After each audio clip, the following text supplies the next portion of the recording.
আমাদের আবার 17টা কোয়েল পাখির বাচ্চা নিয়ে আসা হলো আজকে। 27 দিনের বাচ্চাগুলো। খাবার পানি দেওয়া হচ্ছে। 27 দিনের বাচ্চা না, আর 27 দিন পর ডিম দিবে।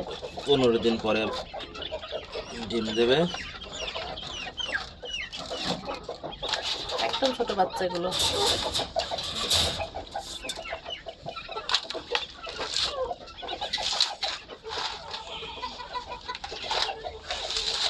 আপনারা কোয়েল পাখি নেওয়ার সময় দেখে নেবেন, যেগুলো দেখবেন যে পিছনে লেজের কাছে ভুঙা উঠে গেছে সেগুলো নেবেন না। সেগুলো একটু বয়স হয়ে ডিম পারলে এরকম বয়স হয়ে যায়, লেজের কাছে ভুঙাগুলো উঠে যায়।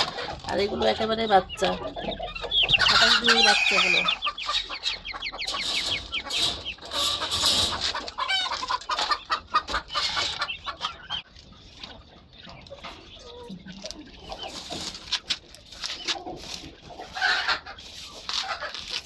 দশটা নিবা।